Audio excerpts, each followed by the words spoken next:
हरे कृष्णा। तो हम प्रभुपाद लीलामृत ग्रंथ से चौथा अध्याय, मैं आपकी सेवा कैसे करूँगा, इस अध्याय का आज चौथा दिन है। हमने पिछले कक्षा में चर्चा किए थे कि शिल भक्ति सिद्धांत सरस्वती ठाकुर, जो कि शिल प्रभुपाद जी के गुरु महाराज हैं, वे सन 1932 में ब्रजमंडल की परिक्रमा निकाले थे। शिल भक्ति सिद्धांत सरस्वती ठाकुर चैतन्य महाप्रभु के मार्ग को अपनाए हैं। श्री कृष्ण चैतन्य महाप्रभु जिस मार्ग को अपनाए थे ब्रजमंडल परिक्रमा के समय, उसी मार्ग को श्रील भक्ति सिद्धांत सरस्वती ठाकुर ने अपनाया है।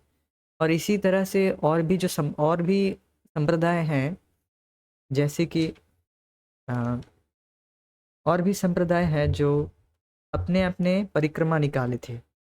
निम्बार्क संप्रदाय, वल्लभ संप्रदाय, ये सब अपने अपने परिक्रमा मार्ग निकाले हैं, किंतु चैतन्य महाप्रभु जिस मार्ग को अपनाए हैं उसी मार्ग को अनुसरण किए हैं, और उसी मार्ग को हमें भी अनुसरण करना है भक्ति में। चैतन्य महाप्रभु सिनोदिया ब्राह्मण जो कि माधवेंद्र पुरी के शिष्य हैं, वे चैतन्य महाप्रभु को लेके गए थे, और इस मार्ग के अनुसार उसी मार्ग को भक्ति सिद्धांत सरस्वती ठाकुर अपनाए हैं। समझ रहे हैं? जिस मार्ग को भगवान श्री कृष्ण, जो कि खुद भगवान श्री कृष्ण है, चैतन्य महाप्रभु हैं, वे अपना है, उसी मार्ग को भक्ति सिद्धांत सरस्वती ठाकुर अपनाए हैं। और उसी मार्ग को अभी इस्कॉन में भी, जो अभी ब्रजमंडल परिक्रमा होती है 1 महीने के लिए, उसी मार्ग को हम अपनाते हैं, ब्रजमंडल परिक्रमा को। और यही एटिकेट है, हमें पूर्ववर्ती आचार्यों को फॉलो करना है।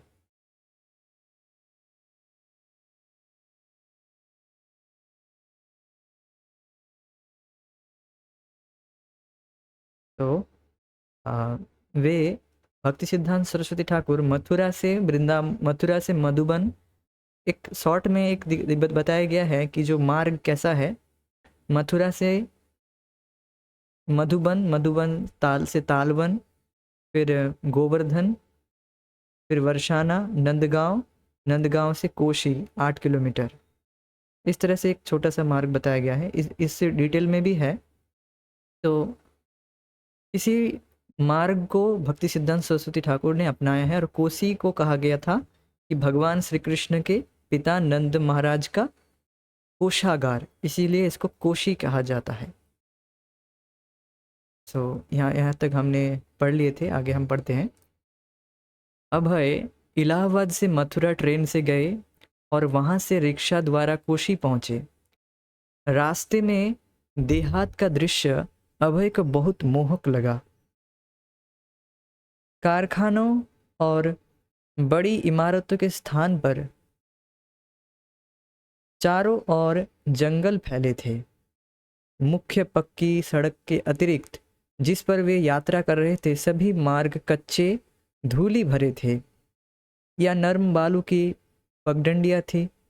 वैष्णव होने के नाते अभय के मन में ऐसी भावनाओं का उदय हुआ जो एक साधारण व्यक्ति के मन में नहीं उठ सकती थी। तो एक रिप्रेजेंटेटिव फोटो है, जस्ट रिप्रेजेंटेटिव। कभी कभी उन्हें मोर दिखाई पड़ जाते, जिनके रंग बिरंगे पंख वृंदावन और श्री कृष्ण के वैभव की घोषणा करते प्रतीत होते। तो यहाँ पर एक रिप्रेजेंटेटिव फोटो है, आप देख सकते हैं। एक मिनट, पर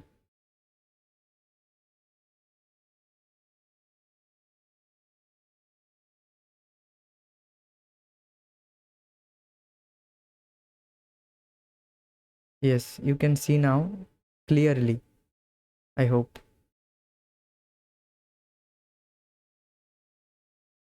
तो वैष्णव होने के नाते वे सभी वस्तुओं को देख रहे थे, किंतु उसको एक भौतिक एंगल से नहीं देख रहे थे। जो भी वस्तु देख रहे हैं उसको भगवान से रिलेट कर पा रहे हैं। भांति भांति भांति के पक्षी, अर्थात बहुत तरह तरह के पक्षी, और भी बहुत तरह तरह के पक्षी हैं। और वायुमंडल में गूंजने वाली उनकी रोचक बोलियां और उनके गीत अभक्तों को भी पसंद आए बिना ना रहते। कभी कभी कोई पेड़ रात्रि विश्राम कभी कभी कोई पेड़ रात्रि, यहाँ पर थोड़ा सा डिस्टर्ब है जो टेक्स्ट है।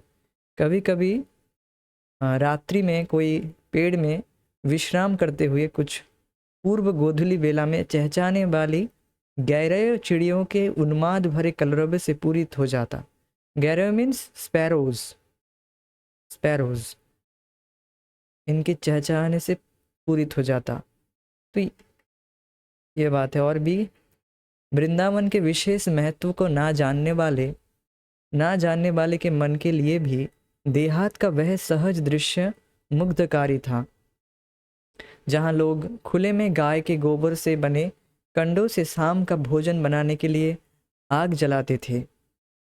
सुलगते कंडों और पृथ्वी की मोहक प्राकृतिक सुगंध से मिली जुली अजीब गंध उठ रही थी। कितने ही पुराने और गांठों से भरे वृक्ष खड़े थे। रंग बिरंगे फूलों की पंक्तियां दूर तक चली गई थी। चमकते नीले लाल रंग की झाड़ियां थी। कोमल श्वेत खिले हुए पारिजात पुष्प से लदे वृक्ष थे। बड़े बड़े पीले रंग के कदम के पुष्प थे, जो वृंदावन के बाहर शायद ही कहीं दिखाई देते हो। That's just a representative photo. सड़क पर घोड़ा गाड़ियों की चहल पहल थी। कार्तिक का महीना अक्टूबर नवंबर साल के उन महीनों में से एक था जब वृंदावन के लिए तीर्थ यात्रियों की भीड़ उमड़ रही थी। एक घोड़े वाली टांगा गाड़ी में बड़े परिवार लदे थे। कुछ तो सैकड़ों मीलों से आ रहे थे।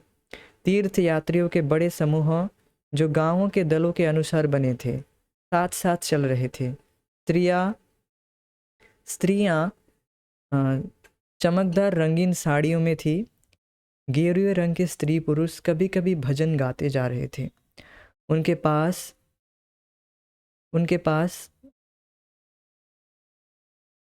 पास सामान सादा और थोड़ा सा था। वे सब हजारों मंदिरों के नगर वृंदावन की ओर बढ़ रहे थे। अभय जैसे व्यापारी भी थे, जो ढंग से पहने ओढ़े थे और नागरिक लगते थे, और हो सकता है कि 1-2 दिन के लिए वहां जा रहे हो। यात्रियों में अधिकतर का उद्देश्य कम से कम ऊपर से धार्मिक लगता था, और जथा मंदिर में श्री कृष्ण का दर्शन, पवित्र यमुना नदी में स्नान और उन स्थानों का देखना जहां भगवान श्री कृष्ण ने अपनी लीलाएं की थी, जैसे गोवर्धन पर्वत को उठाना, केसी राक्षसी का वध या संध्या समय गोपियों के साथ नृत्य। तो देखिए यहाँ पर एक मार्ग के विषय में बताया जा रहा है।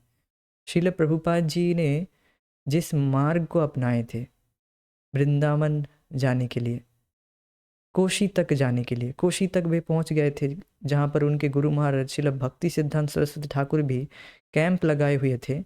हमने पिछले क्लास में इस कैंप के बारे में चर्चा किए थे कि कैसे कैंप लगा था, तो वहीं पर जा रहे थे। अब प्रश्न उठेगा क्यों जा रहे थे, तो इसके पहले की घटना में ऐसे बताया गया है कि वे तो जा रहे थे दिल्ली। अब सोचे कि 2 दिन के लिए मैं अपने गुरु महाराज से दर्शन कर लूँ, गुरु महाराज कोशी में कथा करने वाले हैं तो मैं भी सुनना चाहूँगा, that's why I want to go. और इस विषय में जाने कहाँ से, तो इसके पहले भी एक कथा है जो कि यहाँ पर बताया नहीं गया है। सन 1930 में प्रयाग में तो अब पता होगा आपको, प्रभुपाद जी इलाहाबाद चले गए थे, वे कलकत्ता से इलाहाबाद चले गए थे, वहीं पर प्रयाग नामक फार्मेसी खोले थे। तो उनके फार्मेसी में भक्ति सिद्धांत सरस्वती ठाकुर के कुछ शिष्य आते जाते थे। तब उनसे मुलाकात हुई और उनसे बातचीत हुई। इस तरह से उन्हीं से पता चला कि इस तरह से उनके गुरु महाराज आ रहे हैं कोशी में, तो वहीं से उनको पता चला और फिर वे इस तरह से स्थिर किए कि मैं भी जाऊंगा। और उसी मार्ग के, उसी पथ के विषय में यहाँ पर चर्चा की जा रही है कि वृंदावन के जो सौंदर्य वे कैसा है। वृंदावन रम्या स्थान चिंतामणि धाम, तो वृंदावन के जो रम्य स्थान है चिंतामणि धाम है। और भी एक श्लोक है, चिंतामणि प्रकर्षद्मशु कल्पवृक्ष लक्षावृतेषु शुरभिरभिपालयन्तम्। तो चिंतामणि प्रकर सद्मशु, ये जो धाम है वृंदावन का धाम, ये चिंतामणि से युक्त है। चिंता, अभी तो आप कहेंगे हमें तो चारों ओर धूल ही धूल दिखता है या टाइल्स दिखता है, जो भी है, रोड दिखता है। तो देखिए हमारा भौतिक अनुभव है, means our vision are covered up, हमारा जो विजन है वो कवर्ड अप है, मीन्स अविद्या के द्वारा ढकी हुई है।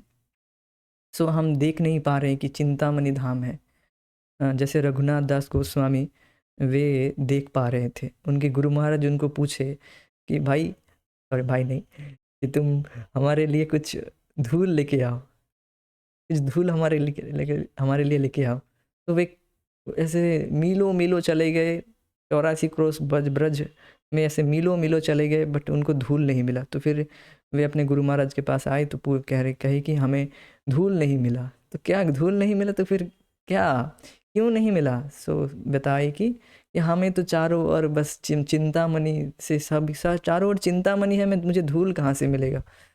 वे रोने लग गए कि मैं आपके उपदेश को पालन नहीं कर पाया, आदेश को पालन नहीं कर। तो फिर उनके गुरु महाराज बोले, तुम ही वास्तविक रूप से धाम को देख रहे हो। तो this is the realization of our acharyas.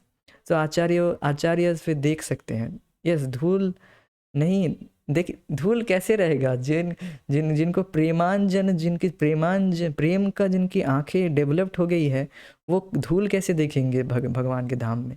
सभी कुछ तो चिंतामणि से युक्त होगा ना, वहाँ पर धूल नहीं है। और जो भी अभी हम कचरा वगैरह देखते हैं, वो सब हमारे मन में कचरा है, इसलिए हम बाहर भी कचरा देखते हैं। ये बात तो है, ये बात है। और किंतु शीला प्रभुपाद जी वे हैं शुद्ध भक्त, वे एक शुद्ध भक्त हैं, इसीलिए वे जहाँ भी वो जो देख रहे हैं वो सब चिंतामणि से युक्त हैं। वो सब कुछ वैसे विजन से देख पा रहे हैं, प्रेम के आँखों से। श्रील प्रभुपाद जी एक बार जब वृंदावन जा रहे थे अपने बेटों के साथ, अपने दोनों बच्चों के साथ, प्रयागराज और वृंदावन चंद्र दे, तो उनका एक बेटा जो कि प्रयागराज है, वो ऐसे बोल रहा था, अच्छा पिताजी, क्या ये धाम सच में चिंतामणि है और जो पेड़ हैं वो सब कल्प वृक्ष हैं? हाँ, कल्प वृक्ष। तो उनके पिताजी ने बोला, अर्थात अब प्रभुपाद जी ने बोला, यस, सब कल्प वृक्ष है। तो क्या इससे हम कुछ भी मांग सकते हैं? हाँ, मांग सकते हो, किंतु कृष्ण प्रेम के अलावा कुछ मत मांगना। कल्प वृक्ष है, अर्थात ये धाम में है, मतलब आप कभी धाम में जाएंगे तो कभी आप भौतिक इच्छा से मत जाइए। मतलब भौतिक इच्छा तो वो तो वैसे भी पूर्ण हो जाएगी और उससे आप विरक्त भी हो जाएंगे। बात है। इसीलिए प्रभुपाद जी बोले कि हाँ, पूर्ण तो हो जाएगी, किंतु वो डिज़ायर करनी नहीं चाहिए। वो कुछ समय के लिए है और फिर हमसे छीन लिया जाएगा और तब हम शोक करते बैठेंगे। So you should aspire for Krishna prem. तो मैं थोड़ा डिफ्लेक्ट किया, जो भी हो, इस धाम के विषय में थोड़ा सा बताने के लिए। चिंतामणि है। अब और एक पॉइंट है यहाँ पर, वो पॉइंट क्या है कि ये जो मार्ग बताया गया है यहाँ पर, जो मार्ग को यहाँ पर एम्फेसाइज किया जा रहा है इतना, यहाँ पर तो डिटेल्स में बताया गया है, फिर भी इससे भी ज़्यादा डिटेल्स में बताया गया है। सतस्वरूप दास गोस्वामी महाराज ने अपने और भी डिटेल्स में लिखे हैं। तो वहाँ पर से बताया जा रहा था कि ये जो धाम है, इसकी विशेषता वहाँ पर बहुत सुंदर तरीके से वर्णन किया गया है। जो भी हो, ये जो मार्ग अपनाया गया है ये बहुत महत्वपूर्ण है और बहुत ही ज़्यादा प्रीशियस है। क्यों? क्योंकि इस मार्ग को भगवान कृष्ण ने भी अपनाए हैं। जब भगवान कृष्ण ने भी अपनाए हैं इस मार्ग को, विषय में बताया गया है कि ये जो मार्ग है इसको ब्रिटिश हमारे समय इसे कहा जाता है NH2, नेशनल हाईवे 2, NH2 कहा जाता है। इस जो मार्ग है, ये जो मार्ग बताया गया है, इसे कहते हैं, इसे नेशनल हाईवे कहा जाता है अभी। किंतु ब्रिटिश लोग क्या कहते थे? ब्रिटिश लोग इसे कहते हैं Grand Trunk Road. Yes, am I right? Yes, Grand Trunk Road. तो कृष्ण के समय में इस मार्ग को कहा जाता था उत्तर पथ।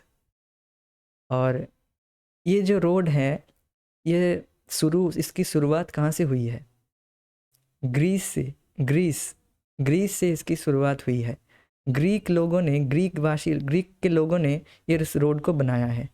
और ये जो रोड है ग्रीस से लेकर अफ़गानिस्तान तक गया है, फिर अफ़गानिस्तान से पाकिस्तान, फिर पाकिस्तान से होकर भारत के अंदर, और भारत से होकर फिर कलकत्ता, और फिर भारत से होकर ये जो straight to down to India and over Calcutta, मतलब ये सब ये मार्ग होकर, इस मार्ग को होते हुए जो बात बताया जा रहा है, होते हुए कलकत्ता, फिर कलकत्ता से चित्तगांव, फिर बर्मा तक गई है ये मार्ग।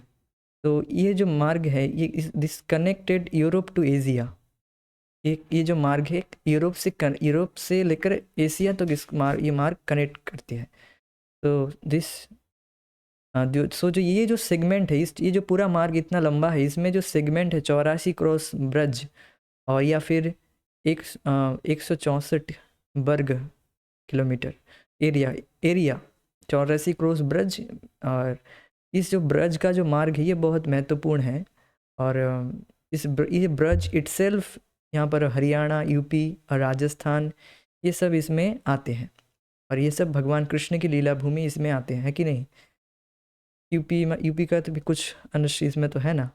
तो ये जो सब भगवान कृष्ण की लीला भूमि है। तो श्रील प्रभुपाद जी मथुरा से होकर कोशी आ रहे थे। सो ये मार्ग भगवान कृष्ण जब वृंदावन को छोड़कर जा रहे थे, कहाँ? मथुरा जा रहे थे, तो अक्रूर जी आए थे उनको लेने के लिए। अब अक्रूर जी ने जो पथ को अपनाए थे वो इस पथ को अपनाए नहीं, वो इससे अलग स्ट्रेट पथ को अपनाए थे, जो अक्रूर गमन को कहा जाता है। इस अक्रूर जी ने इस पथ को नहीं अपनाया, अक्रूर जी ने अपना पथ अपनाया जिसको अक्रूर गमन कहा जाता है। और क्योंकि वे ब्रजवासियों के पथ को अपनाना नहीं चाहते थे, ये ब्रजवासियों का पथ है। ये जो मार्ग है ये जो मार्ग के विषय में यहाँ पर श्रील प्रभुपाद लीलामृत में बताया गया है, ब्रजवासियों का पथ है, जिस पथ को अक्रूर जी ने नहीं अपनाया था। और फिर ये जो मार्ग है, फिर भगवान कृष्ण ने फाइनली जब मथुरा में थे, वे किसको भेजे थे अपने ब्रजवासियों को सांत्वना देने के लिए? उद्धव जी का। Yes, you don't need to speak, you just type out. So Uddhav ji को भेजे थे उनको सांत्वना देने के लिए, और उद्धव जी को बताए थे कि मैंने इस मार्ग से होते हुए जाओगे तो यहाँ पर मैंने ये लीला की थी, वहाँ पर वो लीला।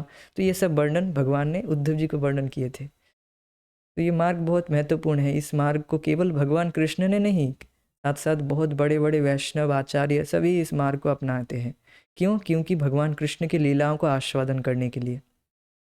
अक्रूर जी के विषय में तो आपको पता होगा, अक्रूर जी मनोरथ करते हैं। अक्रूर मनोरथ, जब भगवान कृष्ण के चरण चिन्हों को देखते हैं, ब्रज में जब भगवान कृष्ण चलते थे तो उनके चरण चिन्ह ब्रज में पड़ जाते थे। सो अक्रूर जी जब आते हैं ब्रज में, तब भगवान कृष्ण के चरण चिन्ह को देखकर वो उनके आंखों में प्रेमाश्रु आ जाती थी, और प्रेम से उनके आंखों से अश्रुधारा निकलती थी। तो अक्रूर जी को तो भगवान का वो श्याम सुंदर रूप दर्शन नहीं हुआ, क्योंकि उनमें थोड़ा ऐश्वर्य भाव था। तो वे भगवान के चतुर्भुज रूप को देख पाए थे जब उनका प्रेम इस तरह से उमड़ गया था। तो जो भी हो, इस बात में उतना नहीं जा रहे हैं। सो बात यह है कि इस मार्ग बहुत महत्वपूर्ण है, और बहुत ग्रेट पर्सनालिटी भी इसको अपनाए हैं। और इस मार्ग में बहुत सारे गांव भी हैं जो अभी उनका जो नाम परिवर्तित हो गया है। कुछ जैसे कि अभी कि Chomu, you know Chomu? Don't know, okay. There Chomu, जो कि पहले चतुर्मुख नाम था, चतुर्मुख, जो कि लॉर्ड ब्रह्मा जी ने जब वे बिल्डर्ड हो गए थे तो भगवान कृष्ण की लीला को देख कर कि चारों ओर सभी लोग कृष्ण ही कृष्ण, तो और सभी सब ग्वाल वाल ऑलरेडी सबको सुलाकर वो अपने घर, अपने ब्रह्मलोक में लेके चले गए थे। फिर भी वो देख रहे सारे और ग्वाल वाल कैसे क्या। फिर जब देखते चारों ओर विष्णु, चारों ओर मेरे स्वामी, तो ही इज टोटली बिल्डेड। तब वे भगवान की शरण लिए थे। तो उसे वही वही स्थान है चतुर्मुख या चोमू। फिर और एक पास टाइम्स वहाँ पर गई थी, और ही थोड़ी सी आगे वो है नारी समारी, ऐसे कुछ है, नारी समारी। और जो पहले जो नाम था इसका, पहले नाम था क्या, श्याम सखी। श्याम सखी मीन्स नारी, मतलब भगवान कृष्ण ने अपने आप को एक लड़की के वेशभूषा में भगवान ने अपने आप को परिवर्तित कर लिया था, लड़की के वेशभूषा धारण कर लिए थे। क्यों? भगवान राधा रानी मान कर गई थी, राधा रानी को मनवाने के लिए, ऐसे कुछ पास टाइम्स था, सो यू नो इट। और फिर वो जो कंडे हैं उसको राधा रानी के गाल में लगा देती है। सो कोई भी कुछ लीलाएं हैं वहाँ पर, बहुत सुंदर सुंदर पास टाइम्स है। सो शिला भक्ति सिद्धांत एक्सप्लेन इट। शिला भक्ति सिद्धांत का उद्देश्य ये है, इन लीला भूमियों का दर्शन केवल नॉट फॉर साइट सीइंग, केवल दर्शन करने के लिए नहीं जाना चाहिए। चलो वो बहुत साल भर में बहुत परेशानी झेल ली, थोड़ा सा साइट सीइंग करके आते, ऐसी बात नहीं है। Not for sight seeing, for hearing from the spiritual master about this pass times. हाँ, और इसके द्वारा हमें प्रामाणिक रूप से उन लीला भूमि के विषय में सुनना होगा और जानना होगा क्या क्या लीला हुई थी, तब हमारा मन उसमें लगेगा। नहीं तो केवल वही भौतिक जो सीरियल वगैरह वही देखते रहेंगे तो पूरा जीवन व्यर्थ हो जाएगा ना। So there are so many rasas, मतलब हाँ हम चाहते हैं, हम बहुत सारे सीरियल वगैरह में या फिर जो ये सब है। आप ये डिटेल्स कहाँ से बता रहे थे, गांव का नाम? आई हैव हार्ड फ्रॉम दैवी शक्ति माता जी, शिला प्रभुपाद जी के शिष्य है, तो फ्रॉम इसके वहाँ से बता रहा हूँ। मैं कहाँ से बताऊँगा, मैं भी परंपरा को फॉलो करूँगा। अब थोड़ी सी नाम में हो सकती है, थोड़ी गलती हो सकती है, वो आप देख लीजिएगा। जो भी है मैंने ऐसे सुना है, तो थोड़ी सी ऊपर नीचे हो सकता है, किंतु बात यह है, जो कंटेंट है, जो विषय ये है कि केवल साइट सीइंग के लिए नहीं जाना है। ये जो भक्ति सिद्धांत सरस्वती ठाकुर का ये उद्देश्य था कि वहाँ पर जाकर हम उस लीला भूमि के विषय में सुने। अभी आप देखते हैं कि लोग आते हैं, बस कुछ देख के चले जाते, फोटो खिंचवा लेते हैं, अपना सेल्फी खिंचवा लेते हैं, बस हो गया चलो होटल में, चलो कुछ खाने खा लेते हैं, बस हो गया। ये इससे क्या भगवान के प्रति रति जागृत होगी? नहीं। तो जब हम सुनेंगे तब हम केवल भगवान के प्रति रति जागृत नहीं होगी, साथ ही साथ भगवान कितने ग्लोरियस हैं, भगवान कितने महान है, भगवान कितने विज्ञ हैं। हमने प्रभुपाद जी के जो स्मॉल बुक्स है वहाँ पर एक विषय चर्चा कर रहे थे कि कृष्णा इज सो सेंसिटिव, भगवान कितने सेंसिटिव है। उस विषय में 2-3 पास टाइम्स वहाँ पर चर्चा कर रहे थे।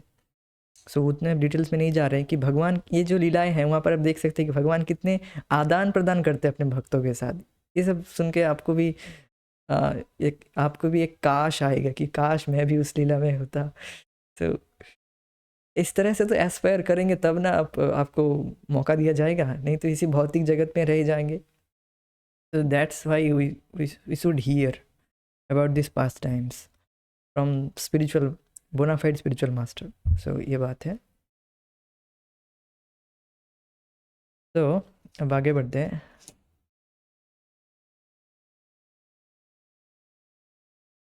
यस। तो अभय वृंदावन के वातावरण के प्रति संवेदनशील थे और वे सड़क पर की गतिविधियों को देखते जा रहे थे। और ये देखिए, ये बात देख रहे हैं कि अभय वृंदावन के वातावरण के प्रति संवेदनशील थे, सेंसिटिव। हम उतना संवेदनशील नहीं है, और भक्त संवेदनशील है, दे आर वेरी सेंसिटिव। और वे सड़क पर गतिविधियों को देखते जा रहे थे, और जब जब देखते जा रहे थे उन विषयों, उन लीलाओं उनके हृदय में स्फुरित हो रही थी, वो सब लीलाएं।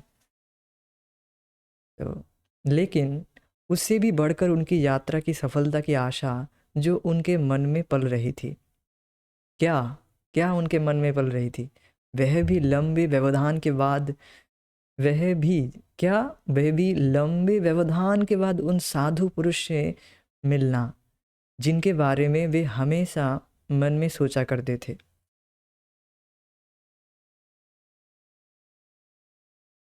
तो शिला प्रभुपाद जी जब विदेश गए थे तो वे विदेश में अपना हेडक्वार्टर लॉस एंजलिस में बनाए थे, लॉस एंजलिस में। और फिर 40 भक्तों के साथ कलकत्ता इंडिया में आ गए थे और मंदिर खोलने और भी सेंटर खोलने के लिए। और शिला भक्ति सिद्धांत सरस्वती ठाकुर ने भी कलकत्ता में अपना हेडक्वार्टर खोले, अपना जो हेडक्वार्टर स्थापित किए वहाँ पर।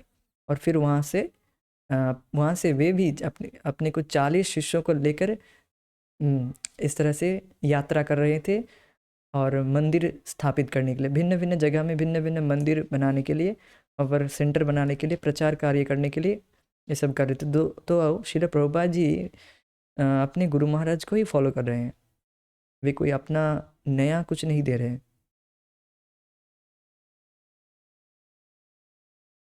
तो इसीलिए यहाँ पर आप देख सकते हैं कि श्रील प्रभुपाद जी हमेशा उनके विषय में सोचा करते थे। और वे साधु पुरुष थे श्रील भक्ति सिद्धांत सरस्वती, जिनसे कलकत्ता में उनकी वार्ता हुई थी और जिन्होंने कृष्ण भावनामृत का प्रचार करने वाले भगवान चैतन्य के मिशन के प्रति उनके मन में विश्वास जगाया था। अभय उनसे एक बार फिर मिलेंगे, यही था वह उद्देश्य जो उनके मन में भरा था। तो उनके मन में क्या भरा था, आप समझ पा रहे क्यों वे उत्कंठित थे जाने के लिए तीर्थ स्थली में? मेनली अपने गुरु महाराज से सुनने के लिए। तो तो श्रील प्रभुपाद जी वहाँ पर गए थे। यस, ठीक है, एक मिनट। तो लालटेन के प्रकाश से आलोकित गौड़िया मठ के शिविर में पहुँचे। तो इस विषय में जाने से पहले और कुछ बात बताना चाहूँगा। तो श्रील प्रभुपाद जी सन 1922 में 1922 में उनकी पहली मुलाकात हुई थी। हमने इसके पिछले क्लास में पिछले अध्याय में चर्चा किए थे। एक सच्चे साधु सभा वाले पुरुष से उनकी मुलाकात, अर्थात श्रील भक्ति सिद्धांत सरस्वती ठाकुर उनके गुरु महाराज से मुलाकात हुई थी। कब? सन 1922 में। और तब उनको तुरंत मिलते ही श्रील प्रभुपाद जी के गुरु महाराज भक्ति सिद्धांत सरस्वती ठाकुर तुरंत उनको इंस्ट्रक्शन दिए, तुरंत वन सिंगल हैंडेडली, कि तुम एक पढ़े लिखे आदमी हो, पढ़े लिखे पुरुष हो, तुम चैतन्य महाप्रभु के वाणी को विश्व भर में क्यों प्रचार नहीं करते? और जिस क्षण श्रील भक्ति सिद्धांत सरस्वती से यह इंस्ट्रक्शन उनको मिला, तुरंत उन्होंने उनके मन में एक इम्प्रेशन, एक छाप पड़ गया। और फिर श्रील भक्ति सिद्धांत से जितना वे सुनते गए, वे उसी क्षण वे श्रील भक्ति सिद्धांत सरस्वती ठाकुर को अपने गुरु के रूप में हृदय में धारण कर लिए थे। देखिए, जब श्रील भक्ति सिद्धांत सरस्वती ठाकुर श्रील प्रभुपाद जी सुन रहे थे तो वे अपने आप को लिंक कर पा रहे थे भगवान कृष्ण से होकर। जो गुरु परंपरा है, भगवान कृष्ण ने ब्रह्मा जी को ज्ञान दिए, ब्रह्मा जी ने नारद जी ने व्यासदेव जी आगे जाकर मध्वाचार्य ने फिर माधवेंद्र पुरी, फिर चैतन्य महाप्रभु से आकर इस तरह से जो 12th आचार्य है, ये जो शिक्षा प्रणाली है, इसमें भक्ति सिद्धांत सरस्वती ठाकुर आते। तो इस तरह से वे अपने आप को लिंक कर पा रहे थे कि मैं परंपरा से ये ज्ञान प्राप्त कर रहा हूँ। और जब उन्होंने इस तरह से सुना तो वे तुरंत श्रील भक्ति सिद्धांत सरस्वती ठाकुर का अपने गुरु के रूप में स्वीकार कर लिए थे सन 1922 में ही। अब ऑलमोस्ट आफ्टर 10 years 1932 और उसके अंत में अक्टूबर नवंबर के महीने, सो उसके बाद 1933 ऑलमोस्ट हो गया है। तो आफ्टर 10 years 10 साल के बाद फिर से मिल रहे हैं। उसके बीच में भी उसके बीच के बारे में मुझे पता नहीं है, एक बार मिले थे। जो भी हो, बहुत दिन बाद वे अपने गुरु महाराज से मिल रहे हैं। जो भी हो, वे अपने गुरु महाराज से सुनना चाहते, ये मेन बात है। He wants to hear. तो ये बात है। तो उनका मन इसलिए भरा था क्योंकि अभय उनसे एक बार फिर मिल लेंगे, यही था वह उद्देश्य जो उनका मन भरा था, उनके मन में भरा था। जो मैं है यहाँ पर आगे यहाँ पर आ गया है, तो जो भी हो अब समझ पा रहे हैं कि उनके मन में क्या भरा था। वे अपने गुरु महाराज से मिलना चाह रहे थे, जिससे वे अपने गुरु महाराज से सुन लेंगे कुछ कृष्ण भावनामृत के विषय में। अब वो वहाँ का वातावरण कैसा था बताया जा रहा है। लालटेन के प्रकाश से आलोकित गौड़िया मठ के शिविर में पहुंचने पर पंजीकरण के बाद उन्हें परिक्रमा ग्राम के सम्मिलित होने की अनुमति मिल गई। परिक्रमा गांव में सम्मिलित होने के लिए अनुमति मिल गई। तो गृहस्थ लोगों का एक टेंट उन्हें निर्धारित कर दिया गया और उन्हें प्रसाद दिया गया। वहाँ के लोगों का व्यवहार मित्रवत और उत्साह भरा था। अभय कलकत्ता और इलाहाबाद के मठों के सदस्यों को अपने कार्यकलापों के बारे में बताने लगे। तब वहाँ सभी एकत्र हो गए। एक सन्यासी एक सूचना उद्घोषित कर रहे थे। उन्होंने कहा कि आज शाम को निकट के मंदिर में शेषशायी विष्णु भगवान के दर्शनों के लिए जाने का निर्धारित कार्यक्रम है। ये जो सन्यासी है ये बान महाराज जो कि इस तरह से ये जो घोषणा है वो कर रहे थे। और ये घोषणा सुनने के बाद कुछ तीर्थयात्रियों ने हर्षध्वनि की, हरि बोल, हरे कृष्णा। तो सन्यासियों ने यह भी सूचना दी कि कृष्ण कृपा मूर्ति श्रीमद भक्ति सिद्धांत सरस्वती ठाकुर उस शाम को अंतिम बार प्रवचन करेंगे और अगले दिन वे परिक्रमा दल से चले जाएंगे। कहाँ? मथुरा में। अतः विकल्प था कि या तो कोई परिक्रमा में सम्मिलित हो या उनके प्रवचन के लिए रुके। बहुत महत्वपूर्ण है यहाँ पर। तो लोगों के पास विकल्प था। श्रील प्रभुपाद जी क्या बोल रहे देखिए। इस तरह मैं कोसी में उनसे मिला और केशव महाराज ने मुझे बताया कि श्रील भक्ति सिद्धांत सरस्वती कल सवेरे मथुरा चले जाएंगे और आज शाम को वे हरि कथा पर प्रवचन करेंगे। जो कोई चाहता हो उसके लिए रुक सकता है, अन्यथा वह शेषशायी विष्णु के दर्शनों को लिए जा सकता है। जहाँ तक मुझे स्मरण है उस समय 10 या 12 लोग प्रवचन के लिए रुके थे। उनमें श्रीधर महाराज भी थे और मुझे यही बुद्धिमत्तापूर्ण लगा। उस शेषशायी मंदिर में मैं क्या देख सकता हूँ? भक्ति सिद्धांत सरस्वती क्या कहते हैं इसे सुनना चाहिए, मैं उसे ही सुनूंगा। तो देखिए बहुत महत्वपूर्ण बात है यहाँ पर।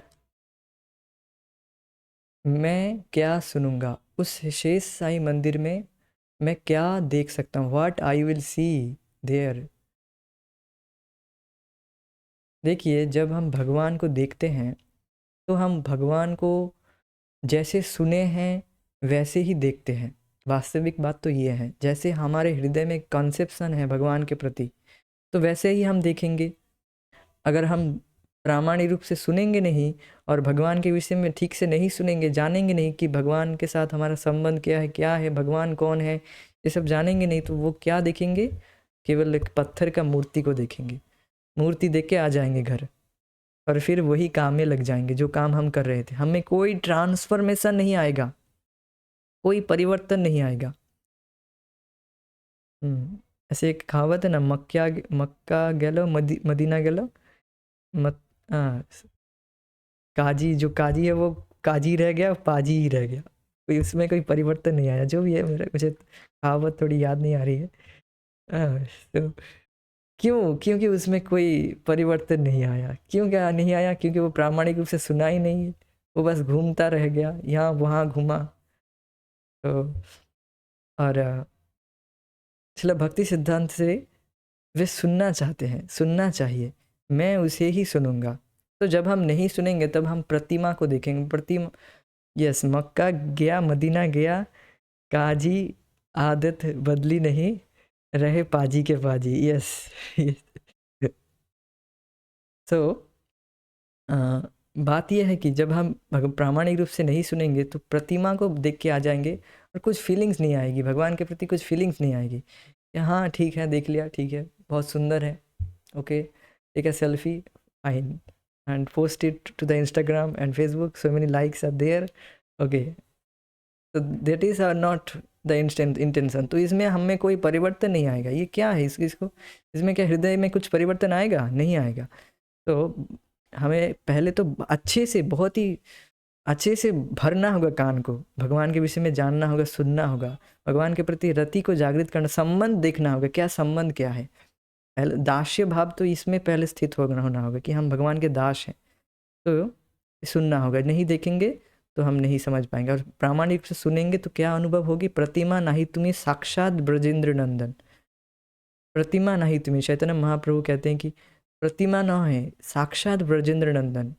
तो अभी तो हमें वैसा अनुभव नहीं है। क्यों नहीं है? क्योंकि अभी हम अच्छे से सुने नहीं है। और सुनते सुनते जाएंगे, सुनते जाएंगे, हमारा हृदय उतना शुद्ध होता जाएगा, शुद्ध होता जाएगा, और हम संबंध को जागृत कर लेंगे भगवान से, प्रेम को जागृत कर लेंगे। हमारा संबंध एक बार जागृत हो जाएगा तो हाँ, यू विल सी, हाँ, अब देखेंगे भगवान को वही उसी आंखों से, बट अब अपने संबंध से देखेंगे। जैसे आप अगर अभी नियमित रूप से भगवान की भक्ति कर रहे हैं तो आप देखेंगे, डेली आप राधा श्याम सुंदर को देखेंगे, डेली देखेंगे, थोड़ा चेंजेस आएगा। आज बहुत सुंदर है, आज ज़्यादा सुंदर है, आज भगवान ज़्यादा सुंदर दिख रहे हैं, आज ठाकुर जी बहुत सुंदर दिख रहे हैं। वही डेली आप देखेंगे, डेली डेली आपका जो देखने का जो नज़रिया है वही बदल जा रहा है। आप एक साल पहले कैसे देखते थे? हाँ, देख लिया, ठीक है, प्रणाम कर लेता हूँ, प्रणाम हो गया, चलो पेंटिंग जो भी है, जो अन्य कार्य हो गया, देख लिया, आप जो कार्य करने लग जाते हैं तो उसमें कोई खास परिवर्तन नहीं आता है। क्यों? हम अच्छे से सुने नहीं, हमारे हृदय की प्यूरिफिकेशन नहीं हुई है। और आप देखें एक साल के बाद आप में कितनी डिफरेंस, कितनी परिवर्तन आ गई है। तो ये सुनने का महत्व है। तो आप देखिए, जब अभय पहुँचे तो शिल भक्ति सिद्धांत बोलना आरंभ कर चुके थे। वे सीधे तन कर बैठे थे, उनके कंधों पर श्वाल पड़ा था। वे एक पेशेवर वक्ता की तरह नहीं बोल रहे थे। जैसे पेशेवर वक्ता, ठीक है, डायरी, अपना डायरी निकालो, कैसे बोलना है, वही सब कथा बाँचना शुरू कर देता है, ऐसी बात नहीं है। तो जो पूर्व निश्चित, हाँ, जो हाँ, एक मिनट, ये आगे नहीं बढ़ा है। जो पूर्व निश्चित योजना अनुसार भाषण देता है, वरन वे अपने कमरे में थोड़े से लोगों को संबोधित कर रहे थे। मतलब एक डिस्कशन के रूप में, संबोधन करके कि ये धनंजय प्रभु, ये बात समझ में आ रही है कि हम क्या बात अभी चर्चा कर रहे हैं? जैसे प्रभु जी ने अभी थोड़ा सा एक रिप्लाई दिया। तो हमारी भी थोड़ा वैसा तो हम डिस्कशन नहीं कर पाते, वो एंड में, क्लास के एंड में करते हैं। तो वहाँ पर जो चर्चा हो रही थी वो एक डिस्कशन के रूप में था, जो कि इसी तरह से इसे कहते हैं परिप्रश्नेन सेवया। पहले हमें सुनना होगा, फिर हम प्रश्न लेते हैं भक्तों से, अर्थात जो जिसका डाउट रहता है। तो इसे कहते हैं परिप्रश्न या सेवया। इसके द्वारा ही ज्ञान ट्रांसफ़र होता है। आपके हृदय में कुछ प्रश्न, कुछ जिज्ञासा होनी चाहिए। कथा सुनने के बाद कुछ विषय जिज्ञासा होनी चाहिए, तब आप वास्तव ठीक से सुन रहे हैं। नहीं भी हो तो आपको फिर से सुनना चाहिए, क्या समझ में नहीं आ रहा है, तो फिर आप प्रश्न कीजिए, क्या समझ नहीं आ रहा है। तो इस तरह से एक डिस्कशन के रूप में ज्ञान जो है वो ट्रांसफ़र होता है, वो हम समझ पाते हैं। हाँ, परम पूज्य जयपताका स्वामी गुरु महाराज जी, वे प्रभुपाद जी के हर लेक्चर के बाद प्रश्न करते, हर लेक्चर के बाद प्रश्न करते। एक बार वे नहीं थे एक क्लास में, तो प्रभुपाद जी एड्रेस किए, कहाँ गया वो व्यक्ति जो बहुत प्रश्न करता है, कहाँ गया वो मेरा शिष्य, कहाँ गया वो, अब आया नहीं, आज बहुत प्रश्न करता था। सो ये बात है। सो अंततः अभय उनके सामने फिर उपस्थित थे अभय कृष्ण कथा में सराबोर उस अनुपम पुरुष को देखकर और बिना किसी रोक टोक के बोलते हुए सुनकर विस्मय से अभिभूत हो गए। गहरे मंद भाव विभोर स्वर में वे अपने गहन ज्ञान का अवाध आख्यान कर रहे थे। अभय बैठ गए और तन्मय होकर सुनने लगे, तन्मय होकर सुनने लगे। तो देखिए श्रील भक्ति सिद्धांत सरस्वती ठाकुर कितने बड़े स्कॉलर हैं, बहुत बड़े स्कॉलर हैं, और वे इस तरह से आख्यान कर रहे थे, मतलब कोई भी उनके सामने कोई भी टिक नहीं सकता है उनके व्याख्यान के सामने। और उनका जो व्याख्यान है बहुत सुंदर है, बहुत ही ज़्यादा भाव विभोर है, मंद है, गहरे हैं, और ये सब हैं गुण हैं बताए जा रहे हैं। और भक्ति सिद्धांत सरस्वती नियमित संबंध, अब टॉपिक क्या है, किस विषय में चर्चा कर रहे थे वो बताया जा रहा है। देखिए ध्यान से सुनिए, संबंध अविधेय प्रयोजन पर बोलते आ रहे थे। संबंध वैधि संबंध वैध भक्ति की वह अवस्था है, not vaidhi, it is vaidhi भक्ति, दिस इज कॉल्ड वैधि भक्ति। संबंध वैधि भक्ति की वह अवस्था है जिसमें भगवान की चेतना जागृत होती है, जिसमें भगवान के विषय में चेतना जागृत होती है। इसी दिक्कत है यहाँ पर। तो देखिए संबंध क्या है, संबंध क्या है, हम भगवान के दास हैं। कृष्णेर जीवेर स्वरूप है कृष्णेर नित्य दास, तो कृष्ण का हम नित्य दास है, भगवान कृष्ण का नित्य दास है। हम मुक्त हो जाने के बाद भी, माया से मुक्त हो जाने के बाद क्या होंगे, सेवक ही रहेंगे, किंतु भगवान के सेवक बनेंगे, इटर्नली भगवान के दास हैं हम वी आर सर्वेंट्स, हम नित्य दास है भगवान के। तो ये जो भगवान के साथ हमारा संबंध है, ये संबंध जागृत हो जाएगा। अब उस दास्य रस से शुरुआत, इससे शुरू होकर आगे जाकर और भी जो रस है वो भी है, किंतु ये मूल बात है। सो ये है संबंध। अविदेह, अविदेह क्या है, भगवान के प्रति प्रेम पूर्ण सेवा करना, प्रेम पूर्ण सेवा करना, ये है अविदेह। Means goal of our life is getting love of Godhead, love of Krishna, भगवान कृष्ण के प्रेम को जागृत करना, कृष्ण के प्रति अपने प्रेम, सुप्त प्रेम को जागृत करना, यही हमारे जीवन का लक्ष्य है। अब ये लास्ट जो पॉइंट है, प्रयोजन, जो अंतिम लक्ष्य है भगवान के प्रति विशुद्ध प्रेम। यस अंतिम लक्ष्य है भगवान के प्रति विशुद्ध प्रेम, वो है प्रयोजन। एक मिनट, हम थोड़ा सा गलती कर बैठे यहाँ पे, ठीक है यहाँ पर, ठीक है सही है। अविदेय क्या है, अविदेय है प्रेम पूर्ण सेवा करना, अर्थात भक्ति जो अभी हम कर रहे हैं, हम अभी भजन करते हैं ना, अभी हम हरे कृष्ण जाप करते हैं, 4 नियमों का पालन कर रहे हैं, अभी कथा सुन रहे हैं, तो दीज ऑल आर प्रोसेस, ये है प्रोसेस। इस प्रोसेस के द्वारा इसे कहते हैं साधन, और साध्य क्या है, प्रयोजन, कृष्ण प्रेम अर्थात भगवान की भक्ति। तो देखिए साधना भक्ति, इसे कहते हैं साधना भक्ति। साधना भक्ति क्या है, जहाँ पर साध्य और साधन में कोई डिफरेंस नहीं है, हम भक्ति कर रहे हैं भक्ति प्राप्त करने के लिए, इसे कहते हैं साधना भक्ति। तो अभी हम वैधि भक्ति कर रहे हैं, वैधि मीन्स विधि विधानों का पालन करके, जैसे आचार्यों ने हमें बताया, हमें इंस्ट्रक्शन दिए हैं, वैसे ही हम भक्ति करेंगे, अपने मनगढ़ंत तरीके से नहीं। जैसे श्रील प्रभुपाद जी ने बताए हैं कि सुबह उठकर पहले मंगल आरती, फिर नाम जप, फिर दर्शन आरती, इसके बाद क्लास श्रीमद् भागवतम क्लास, तो फिर आप अपने कार्य कर सकते हैं उस बीच, और फिर शाम को फिर कीर्तन। सो इस तरह से जो बहुत फिर शाम को कथा, कीर्तन के बाद कथा, तो इस तरह का जो एक बहुत सुंदर शेड्यूल बताया गया है, इसे कहते हैं वैधि भक्ति। हम इसको चेंज नहीं कर सकते हैं। और इसको कौन दिए हैं, भक्ति सिद्धांत सरस्वती ठाकुर। अब बात जो विवाद है, विवाद वाला जो पॉइंट है वो क्या है, वो है अविधेय।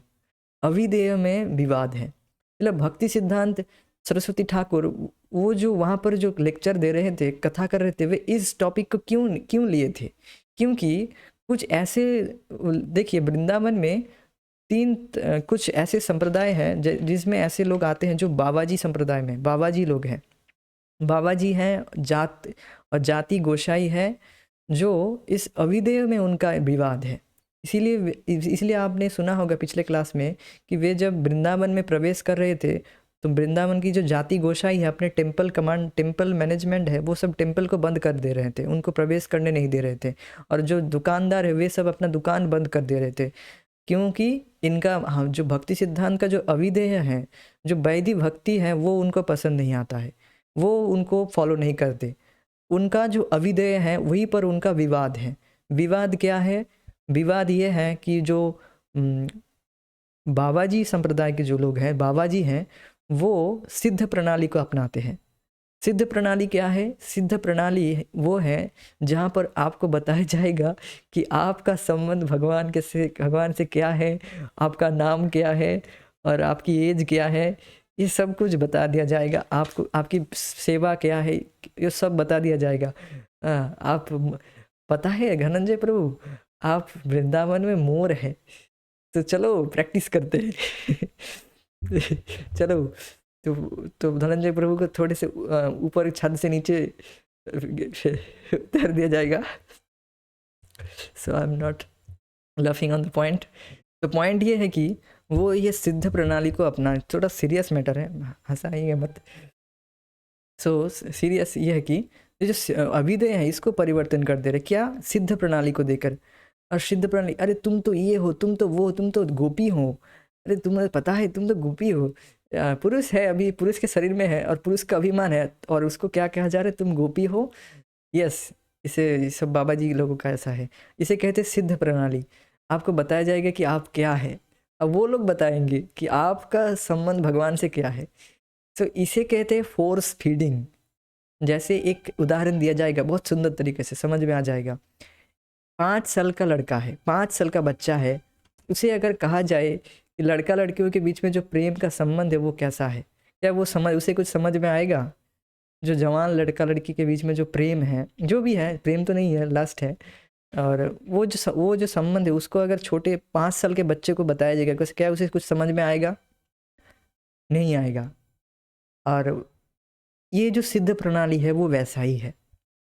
वैसे जो नियोफाइट्स डिवोटी है, जो नए भक्त है, बस उनको अब इस रागानुगा भक्ति की जा रही थी, मतलब उनको फोर्सली ऐसे रागानुगा भक्ति करवाई जा रही थी कि चलो तुम्हारा तो संबंध ये है, तुम अभी भी क्या ये हरे कृष्ण जाप रहे हो, तो ये इस्कॉन वाले को पता ही नहीं है, ये तुम्हें सब उल्लू बना रहे हैं, तुम्हारा तो ये स्वरूप है, वो स्वरूप है, तुम इसका प्रैक्टिस करो, तुम तो गोपी हो।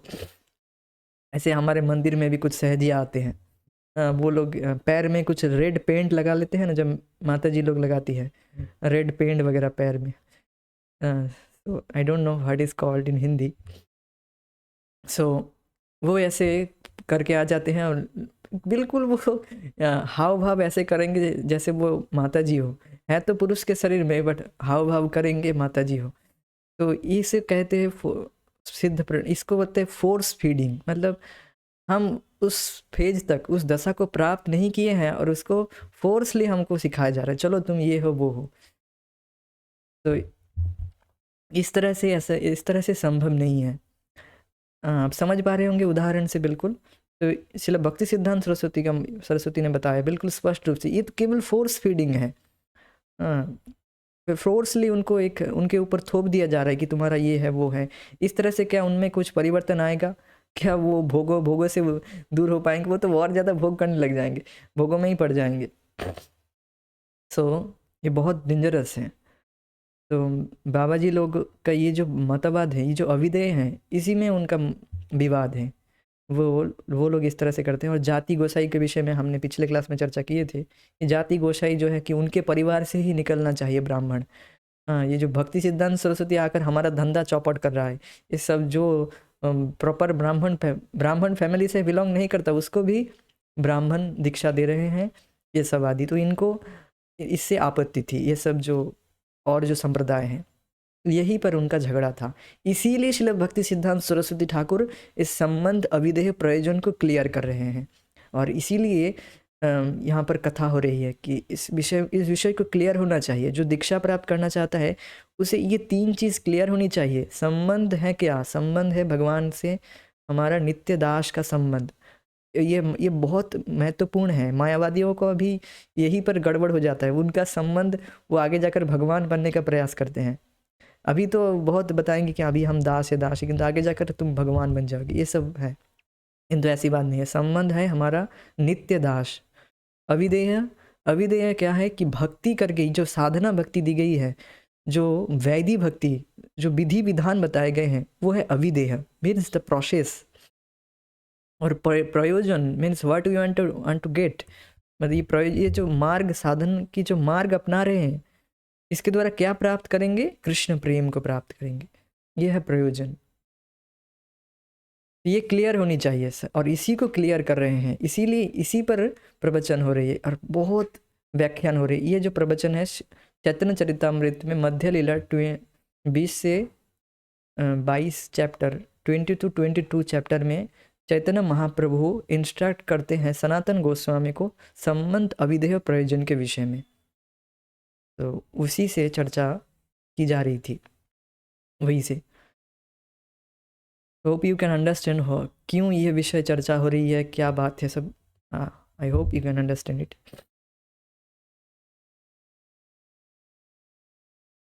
तो उन्होंने इस बात पर बल दिया कि उनकी व्याख्या भगवान कृष्ण ने जो कुछ मूलतः कहा था और जो गुरु शिष्य परंपरा से चलता आया है, उसका केवल पुनः कथन है। जस्ट हमें रिपीट करना है, परंपरा से जो ज्ञान प्राप्त हुआ है उसी को रिपीट करना है, कुछ चेंज या एक्स्ट्रा कुछ नहीं करना है। उसी को आप अच्छे से बोलने के लिए एक्सप्लेन कर सकते हैं अपने भाषा में, किंतु उसमें कुछ ऐड या सब्सट्रैक्ट नहीं कर सकते। भक्ति सिद्धांत सरस्वती की विशिष्ट व्याख्या, जो अधिकांश बंगाली में और कभी कभी अंग्रेजी में थी, शास्त्रों के अनेक संस्कृत उद्धरणों से भरी थी और अत्यंत गंभीर और विद्वतापूर्ण थी। भक्ति सिद्धांत सरस्वती ने कहा, कृष्ण भगवान समस्त सृष्टि के परे वैकुंठ के इंद्रियातीत लोकों के एकाकी परमेश्वर हैं, इसलिए उनके आह्लाद में कोई अवरोध नहीं उत्पन्न कर सकता। देखिए, भगवान कृष्ण है परम enjoyer, he is the supreme enjoyer. वे है परम भोक्ता, भोक्ताराम यज्ञ तपसाम सर्वलोको महेश्वरम। और हम वो भोक्ता बनने का प्रयास कर रहे हैं, इसीलिए हम दुख भोग रहे हैं। सो दिस इज द पॉइंट। भगवान कृष्ण के इस आह्लाद में कोई अवरोध उत्पन्न नहीं कर सकता, कोई भी नहीं, हम नहीं कर सकते हैं। इसीलिए प्रचार होके ही रहेगा। कृष्ण भावनामृत का जो प्रचार है वो ऑलरेडी प्रेडिक्टेड हो गया है। चैतन्य महाप्रभु ने प्रेडिक्टेड कर दिया है कि मेरा नाम हर गांव, हर शहर में मेरा नाम फैल ही जाएगा, और हर गांव में मेरा ही नाम लोग लेंगे। और साथ ही साथ भक्ति विनोद ठाकुर ने भी ये प्रेडिक्टेड किया है, भविष्यवाणी की है कि जय सचिनंदन गौर हरि, इस तरह से लोग गाएंगे, सभी लोग लेंगे, नाम लेंगे, हर कस्बे हर गांव में, पूरे देश विदेश में ये नाम फैलेगा। तो भगवान की जो आह्लाद है, भगवान का आह्लाद ही है कि पूरे देश विदेश में सभी टाउन एंड विलेज में भगवान का नाम फैलेगा। तो उसमें कोई अवरोध नहीं उत्पन्न कर सकता है। ये जो तथाकथित जो बाबा जी लोग हैं, ये लोग जस्ट खाते पीते रहेंगे और बस ऐसे चिल्लाते रहेंगे, बट ये लोग कोई अवरोध नहीं कर सकते वास्तव में। ये लोग नहीं रोक सकते हैं, रोक कहाँ पाए, प्रचार को कहाँ रोक पाए ये लोग। तो इस विषय में श्रील प्रभुपाद जी बहुत सुंदर कटाक्ष करते हैं इन तथाकथित सो कॉल्ड बाबा जी। उसको क्या कहते हैं? This is in English, you can understand. Big big monkey, big big belly, sell and jumping melancholy. अर्थात ये जो बाबा जी लोग हैं, इनका बिग बिग मंकी, ये सब बड़े बड़े बंदर है big big monkey, big big belly, और सेल एंड जंपिंग मेलेनकली।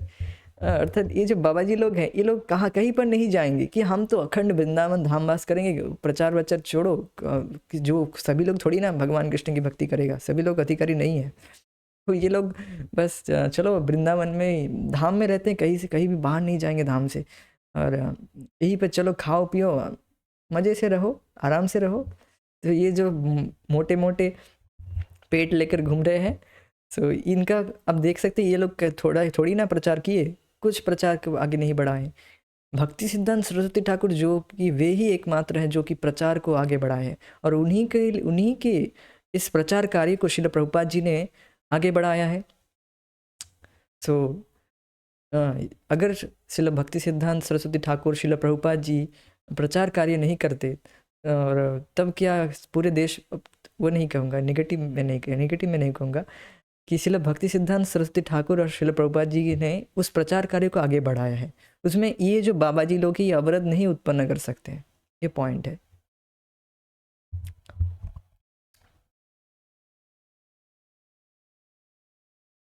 ये जो बाबा जी लोग हैं, ये लोग श्रील भक्ति सिद्धांत को कट डाउन कर देना चाहते थे। वो इस तरह से कहना चाहते थे कि देखो, ये जो गौर किशोरदास बाबा जी हैं, अर्थात जो भक्ति सिद्धांत सरस्वती ठाकुर के जो गुरु महाराज हैं, वे तो माला वाला कुछ नहीं लेते थे, वे बस ऐसे ही जप करते हैं। और पता नहीं ये भक्ति सिद्धांत सरस्वती ठाकुर को भी प्रामाणिक रूप से दीक्षा दी है कि नहीं, कोई पता नहीं है, कुछ पता नहीं है। भक्ति सिद्धांत सरस्वती ठाकुर प्रामाणिक गुरु है ही नहीं। इस तरह से करके कई तरह के जो अपने एक्सप्लेनेशन और व्याख्या तर्क वितर्क देकर भक्ति सिद्धांत सरस्वती ठाकुर को कट डाउन करना चाहते थे संप्रदाय से। किंतु बात ऐसी नहीं है। देखिए, हमारी जो संप्रदाय है, आप देखेंगे ये जो हमारी गुरु शिष्य संप्रदाय है, ये इसे कहते हैं, इसे ये शिक्षा संप्रदाय है। शिक्षा संप्रदाय है, शिक्षा के द्वारा हम जुड़ते हैं। वास्तव में शिक्षा के द्वारा हम परंपरा से जुड़ते हैं। यू कैन फील दैट जब आप शिक्षा को अपनाएंगे, जो इंस्ट्रक्शन आप जो को मिला है आपको, वो आपको अपनाएंगे तहे दिल से, तो आप ये फील करेंगे कि हाँ, मैं श्रील प्रभुपाद जी से और उनके शिष्यों से जो ज्ञान हमें प्राप्त है, उनसे आप एक कनेक्शन का फीलिंग अनुभव करेंगे। इसे कहते हैं शिक्षा प्रणाली। और ये जो गुरु परंपरा है, ये शिक्षा प्रणाली है। It is not only by Diksha, this is by शिक्षा। शिक्षा के द्वारा ये परंपरा है। और ये जो परंपरा है, इसे कहते हैं भागवत परंपरा। भागवत परंपरा मतलब जो शिक्षा है, जो भगवान कृष्ण ने जो ज्ञान दिए हैं, वही ज्ञान डिसेंड हुआ है गुरु शिष्य परंपरा के द्वारा। This is not only by diksha. ये बात है, ये बात क्लियर होनी चाहिए। जब श्रील प्रभुपाद जी ने ये बता रहे थे कि मेरी दीक्षा तो 12 साल की एज में हुई थी, किंतु जो तथाकथित गुरु आए थे घर में, भगवान से हमें लिंक ही नहीं किए, तो इस तरह के गुरु को हम त्याग सकते हैं तुरंत।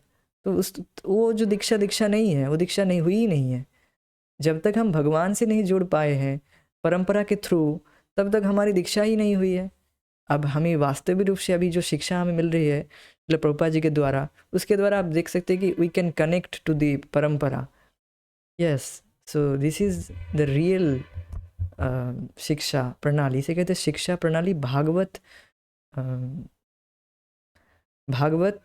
परंपरा। तो ये बात है, बहुत महत्वपूर्ण बात है, वो भी कैन अंडरस्टैंड।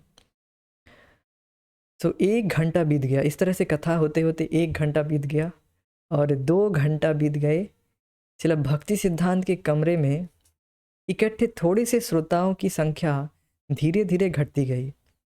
कुछ सन्यासी यह कहकर चले गए कि उन्हें परिक्रमा शिविर की व्यवस्था देखनी है। केवल थोड़े से घनिष्ठ प्रमुख नेता रह गए। बाहरी लोगों में से केवल अभय रह गए थे। निस्संदेह वे एक भक्त थे और बाहरी नहीं थे, क्योंकि सन्यासी नहीं थे, अतः वे यात्रा संबंधी कोई कर्तव्य नहीं संभाल रहे थे, दीक्षा प्राप्त नहीं थे और परिक्रमा दल के साथ यात्रा नहीं कर रहे थे, वरन केवल 1 दिन के लिए वहां आए थे, और इस अर्थ में वे बाहरी थे। इसलिए भक्ति सिद्धांत जो दर्शन समझा रहे थे, जो फिलोसफी समझा रहे थे, जो अभी हम थोड़ा सा समझने का प्रयास किए, थोड़ा सा, बिल्कुल पिंच, लिटिल बिट, तो वह उन सभी के लिए था जो ध्यान पूर्वक उसे सुने, और अभय वही कर रहे थे, ध्यान पूर्वक सुनना।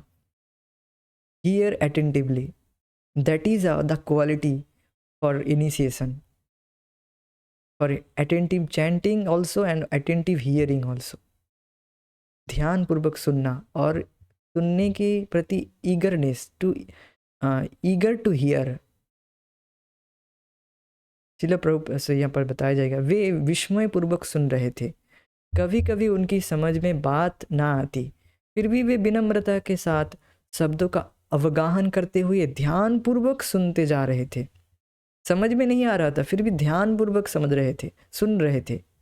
उन्हें ऐसा अनुभव हो रहा था कि भक्ति सिद्धांत सरस्वती आध्यात्मिक जगत का सीधा दृश्य उनके सामने उद्घाटित कर रहे हैं, ठीक वैसे ही जैसे कोई व्यक्ति दरवाजा खोलकर या पर्दा हटाकर कोई वस्तु प्रकट करता है।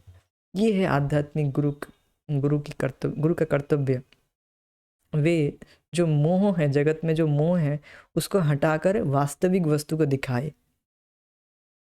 और भक्ति सिद्धांत सरस्वती ठाकुर वे इस तरह से ही व्याख्या कर रहे थे, और जैसे श्रील प्रभुपाद जी साक्षात आध्यात्मिक जगत को देख रहे हैं। आप अभी देखेंगे जो श्रीमद् भागवत में और भी श्रीमद् भागवत में जो भी सेट्स हैं, जो कैंटोस वगैरह हैं, उसमें आप देखेंगे कि बहुत सुंदर तरीके से इलस्ट्रेशन की गई है। तो वो सब श्रील प्रभुपाद जी ने अपने गुरु महाराज भक्ति सिद्धांत सरस्वती से सुने थे। वही दृश्यों को वे इलस्ट्रेशन के आकार में सब कुछ उसको भक्तों के द्वारा बनवाए हैं। तो प्रभुपाद जी इसे कहते हैं windows to the spiritual world, आध्यात्मिक जगत की खिड़की। सो वही श्रील प्रभुपाद जी ने सुना और हमको एक वो अभी हमें वो प्राप्त हो रहा है। अभी हम देख पा रहे हैं कि कैसे भगवान की लीला हुई थी। देखेंगे श्रील प्रभुपाद जी के ये जो एक है अपने सामने, ये जो बुक्स वगैरह हैं, ये बहुत सुंदर सुंदर पेंटिंग वगैरह है, ये बहुत ही सुंदर और इल्यूस्ट्रेटिव, बिल्कुल एक्चुअली जो डिस्क्राइब किया गया है उसी तरीके से बनाया गया है।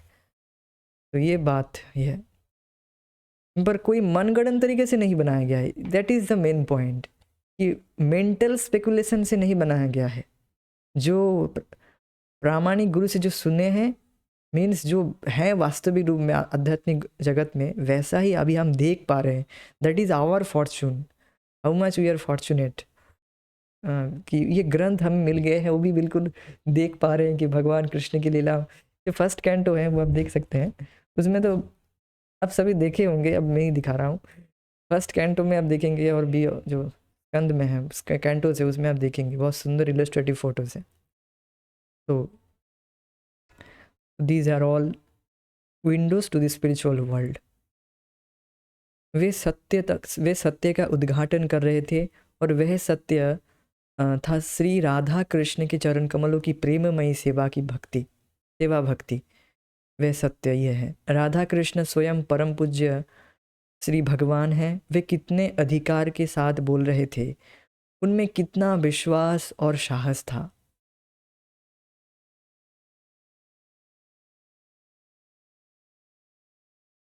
यस, सो अभय ने उन्हें इसी संभ्रम और अविचल ध्यान से सुना। इस विषय में बहुत सुंदर एक कथा है कि if you want to hear about it, देखिए, शिला भक्ति सिद्धांत सरस्वती ठाकुर को वे सुनते ही, शिला प्रभुपाद जी जिस दिन सुने उसी दिन वे गांधीवादी को बिल्कुल जो एक स्ट्रॉन्ज फॉलोअर थे, गांधी जी के स्ट्रॉन्ज फॉलोअर थे, फिर उसको त्याग कर वे तुरंत भक्ति सिद्धांत को अपनाए। तुरंत वे भक्ति सिद्धांत के शिष्यों के रूप में अपने आप को समर्पित कर दिए थे। जिस क्षण वे आध्यात्मिक गुरु से सन 1922 में सुने थे, आध्यात्मिक गुरु से भक्ति सिद्धांत सरस्वती से इस तरह से सुन रहे थे, और आज फिर से सुन रहे हैं। बात यह है कि श्रील प्रभुपाद जी ही केवल अकेले नहीं थे, ऐसे और भी युवा हैं जो कि गांधी जी के फॉलोअर्स थे, या फिर सुभाष चंद्र बोस के फॉलोअर्स थे। इस तरह से तरह के जो और ब्रिटिश विरोधी जो दल है उसके फॉलोअर्स थे, किंतु भक्ति सिद्धांत सरस्वती ठाकुर को सुनकर वे सब भक्ति सिद्धांत सरस्वती ठाकुर को ज्वाइन करने लग गए। तो ये देखकर ब्रिटिश लोगों को संदेह हुआ, ये बात क्या हो रही है, ये बात क्या है। ब्रिटिश लोगों को संदेह हुआ, ये ब्रिटिश लोग ये देखते थे, ये भी क्या वो उसी की तरह एक जो गांधी जी और जो सुभाष चंद्र बोस हैं उसी की तरह कोई anti British anti British community संप्रदाय है क्या। तो इसलिए वे क्या किए, एक स्पाई को भेजे इसको देखने के लिए कि ये लोग क्या कुछ ब्रिटिश विरोधी कुछ कार्य कर रहे हैं, एंटी ब्रिटिश। सो सो वे एक स्पाई को भेजे, एक बंगाली व्यक्ति को भेजे जो कि ब्रिटिश लोगों का स्पाई था।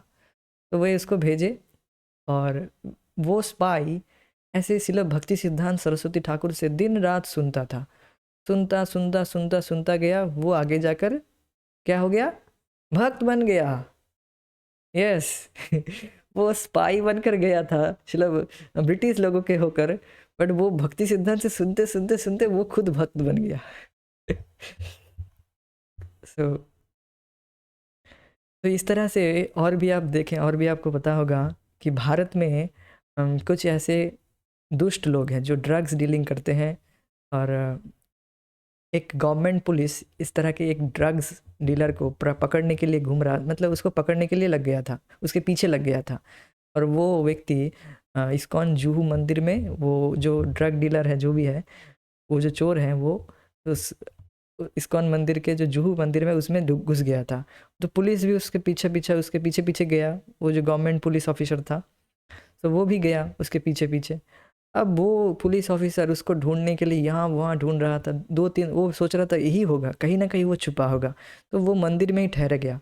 तो मंदिर में ठहरा, फिर मंदिर से कथा सुनता गया। बहुत सुंदर कीर्तन होता है, उस कीर्तन भी सुन रहा है, भजन सुन रहा है, अरे बहुत सुंदर है। तो इस तरह सुनते सुनते वो गवर्नमेंट जॉब को छोड़कर वहीं पर ज्वाइन कर दिया। वो भी भक्त बन गया फिर आगे जाकर। हिज नेम इज क्या नाम है, श्याम कृष्ण दास, जो कि इस्कॉन वृंदावन में अभी अभी नहीं है, बहुत समय के बाद, पहले भी किसी ना किसी एक पद में है, जो भी है। इस तरह से बहुत सारी कथाएं हैं जो अ, जो इस तरह से भक्त बन गए हैं। तो बात यह है कि लोग बिल्कुल अज्ञान में हैं, लोगों को पता ही नहीं है। और जब वास्तविक प्रामाणिक गुरु हमें मिलता है तब हम सुनते हैं तो हमें पता चलता है, अरे कहाँ पर हम अज्ञान में पड़े थे।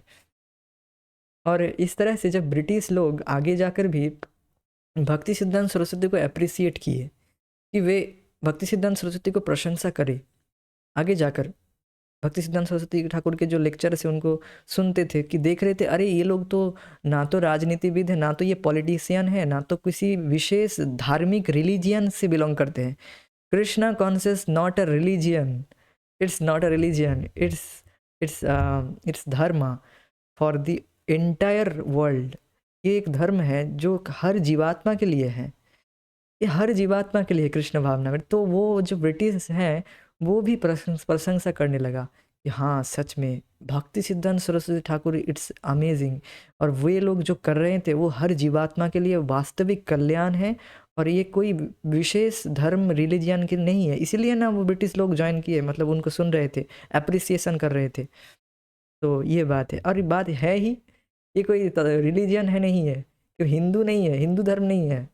कृष्ण भावनामृत नॉट हिंदू धर्म इट्स सनातन, वास्तविक आत्मा का जो धर्म है वो है, उसे जागृत करने के लिए है कृष्ण भावनामृत। सो ये पूरे जगत में एक वास्तविक विश्व शांति स्थापन करने के लिए ये धर्म है, जिसके द्वारा हर हर पूरे जगत में शांति स्थापित हो जाएगी।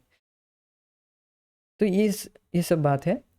तो उनके जो ये जो बोलने की जो ये भाव है, उनका जो वास्तविक बोलने की जो शैली है और उद्घाटन करने की जो शैली है श्लोकों के कोट के द्वारा, ये सब इतना विद्वतापूर्ण था, सब प्रभावित हो जाते थे। तो अभय ने उन्हें इसी संभ्रम और अविचल ध्यान से सुना।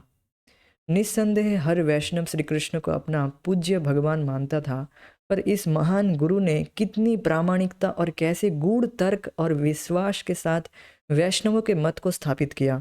कई घंटों के बाद श्रील भक्ति सिद्धांत सरस्वती ने बोलना बंद किया। अभय बिना रुके सुनते जाने को तत्पर लगते थे।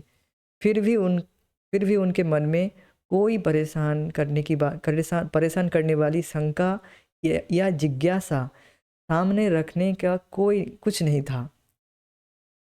वे और अधिक सुनते जाना चाहते थे।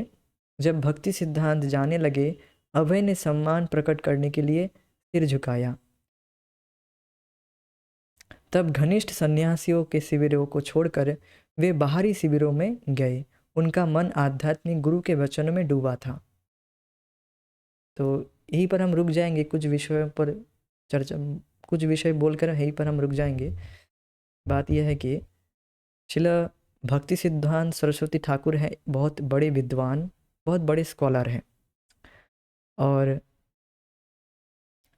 उनके और जो शिष्य भी थे और जो डिसाइपल्स थे वे भी एक से बढ़कर बड़े बड़े सब विद्वान थे, बड़े बड़े स्कॉलर थे, उनके जो शिष्य भी थे। अब what is the speciality in Shrila Prabhupada?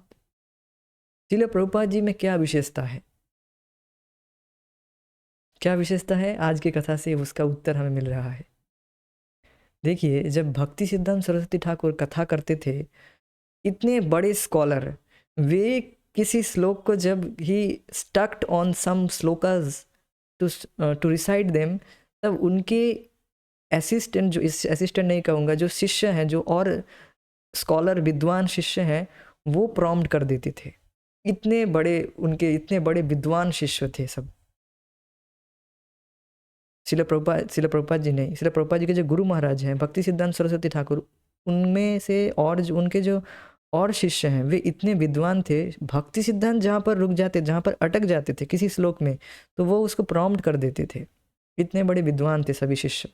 किंतु श्रील प्रभुपाद जी में एक विशेष गुण है। क्या है वो विशेष गुण? He likes to hear, he likes to hear. यह श्रील भक्ति सिद्धांत सरस्वती ठाकुर का कोटेशन है, आगे जाकर भी हम सुनेंगे अगले क्लास में। He is eager, he is keen to hear, eager to hear. Shrila Prabhupada ji का यही गुण है कि वे अपने गुरु महाराज से सुनना चाहते थे, और केवल सुनना नहीं, बहुत ही आग्रह के साथ सुनते थे। और केवल सुनते नहीं, जैसे हम सुनते, एक कान से सुनते दूसरे कान से निकाल देते, चलो जैसे के हैं वैसे हो गए, ऐसे नहीं सुनते थे। जो सुन लेते थे उसको चित्त में, हृदय में बिल्कुल आबद्ध कर लेते थे, बिल्कुल गढ़ लेते थे जिसको। गुरुमुख पद्म वाक्य चित्ते थे कोरिया ओइको means there was no option for me, और कोई आशा नहीं है। आर न करिए मने आशा, और मन में और कोई आशा नहीं करना है, बस मेरे मन में अब और कोई भी विचार आएगा ही, ये मन है, मन इसकी बात सुनना ही नहीं है, इसमें बहुत सारे विचार आएगा ही। गुरु महाराज ने जो बोल दिया बस उससे और कुछ नहीं सुनना है, और किसी की बात नहीं सुनना है। तो इसे कहते ऐक्य करना। श्रील प्रभुपाद जी वो किए हैं। वे अपने गुरु महाराज के बातों पर क्या कहते हैं उसको शंका नहीं किए हैं कि ऐसा होगा या नहीं होगा। जो बस कह दिया तो कह दिया, बस वही करना है। अब देखेंगे और जो शिष्य हैं श्रील प्रभुपाद, श्रील भक्ति सिद्धांत सरस्वती ठाकुर के, वे आगे जाकर सब अलग हो गए। वे एक साथ यूनाइटेड नहीं रह पाए, और पूरा जो मठ है वो आगे जाकर ध्वस्त हो गया पूरा।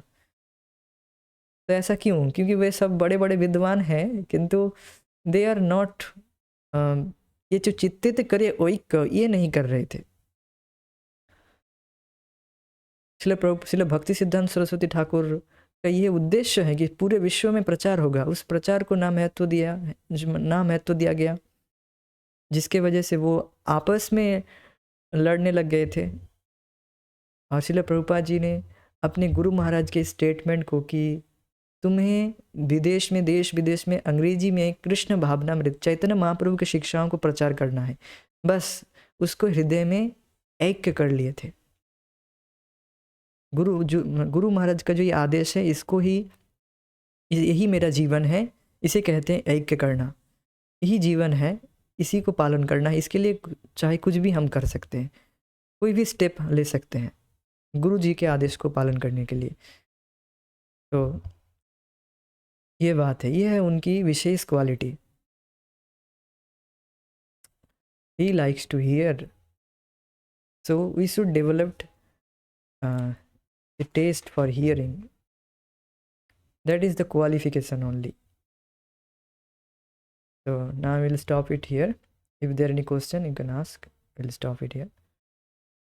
So Hare Krishna, जय श्रील प्रभुपाद। निताई गौर प्रेमानंदे। Hari Hari. Thank you so much. Thank you for joining. Hare Krishna.